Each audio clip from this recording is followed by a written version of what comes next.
Pendant la plus grande partie de ma vie, j'ai souffert de pensées négatives. Et ça m'a pas trop réussi évidemment, parce que pendant des années et des années, le fait de fuir le problème ne résout pas le problème, hein, on le sait tous. Et donc ça m'a motivé à réunir un corps de recherche sur le fonctionnement des pensées, le fonctionnement du cerveau, et je voudrais partager quelques leçons que j'ai apprises durant ces recherches avec vous aujourd'hui. Et pourquoi est-ce que je fais ça? Très honnêtement, c'est pas pour étaler de la science sur internet ou balancer des informations parce qu'il y en a déjà trop. C'est plus pour partager avec vous les solutions qui ont marché sur moi. Alors je me dis que peut-être si elles ont marché sur moi et sur quelques autres abonnés, elles vont marcher sur vous.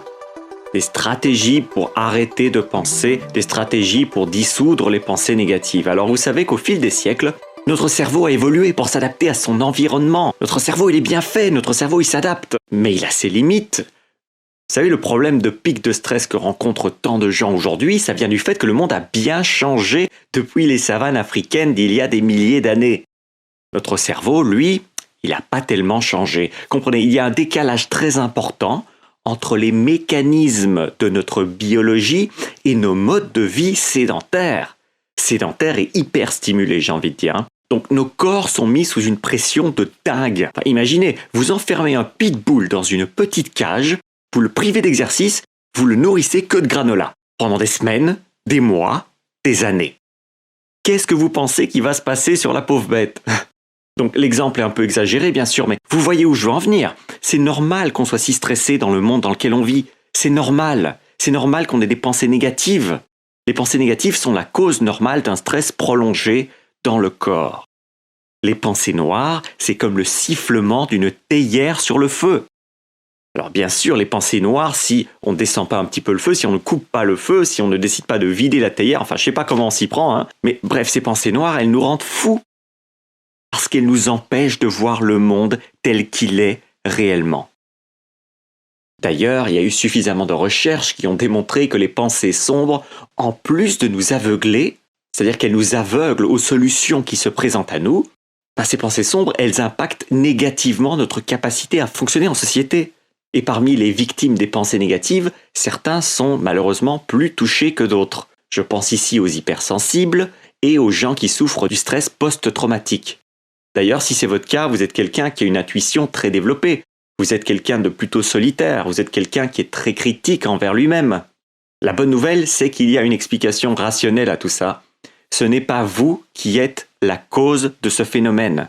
Vous êtes la conséquence de ce phénomène. Par exemple, il a été démontré que les gens qui souffrent de stress post-traumatique n'ont pas autant de matière grise dans le cerveau que de substances blanches. D'accord? Alors je laisse un lien dans la description si vous voulez en savoir plus sur cette étude. Donc l'équilibre qu'il y a entre matière grise et substances blanches dans le cerveau joue un rôle très important dans notre stabilité émotionnelle. Si important d'ailleurs que quand la connexion entre la substance blanche et la substance grise se fait mal, notre état émotionnel et les souvenirs liés à cet état émotionnel sont affectés. Est-ce que ça veut dire que les gens hypersensibles sont des gens qui marchent sur des coquilles d'œufs au quotidien? Est-ce que c'est des gens qui sont à risque de péter un câble nerveusement à n'importe quel moment pour une histoire de simple surplus de substances blanches dans le cerveau? Moi en tout cas, c'est un angle qui me rassure et qui est supporté par des recherches sur le cerveau. Maintenant, c'est peut-être pas votre truc de lire des rapports de laboratoire, mais peut-être que vous voulez quand même trouver une solution pour vous libérer de vos pensées négatives qui empêchent de fonctionner normalement en société, qui empêchent de fonctionner normalement, ne serait-ce que du matin au soir, simplement d'avoir une journée calme, enfin pour une fois, une journée calme où les choses se passent bien, on a la pêche du matin au soir et on est positif, et on n'a pas constamment à nager contre-courant parce que ça fatiguerait n'importe qui. Alors en plus de toutes les stratégies que je donne sur cette chaîne, il y a plein de vidéos qui donnent plein de trucs, envisagez peut-être d'intégrer le système PLOP dans votre vie. Il y a un lien dans la description. Alors le système PLOP, c'est un système que j'utilise depuis 2 ans pour dissoudre mes pensées négatives quand je suis dans un état émotionnel sombre. C'est un plan en 4 étapes qui dure environ 15 minutes, parfois un peu plus mais souvent moins, et à la suite duquel je retrouve un peu le calme dans mon corps et dans ma tête.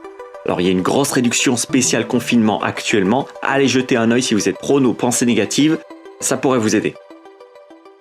Voilà, c'est tout pour ce contenu, merci pour votre attention, on se voit très bientôt dans une autre vidéo, en attendant prenez soin de votre cerveau, c'était Thierry Markovitch.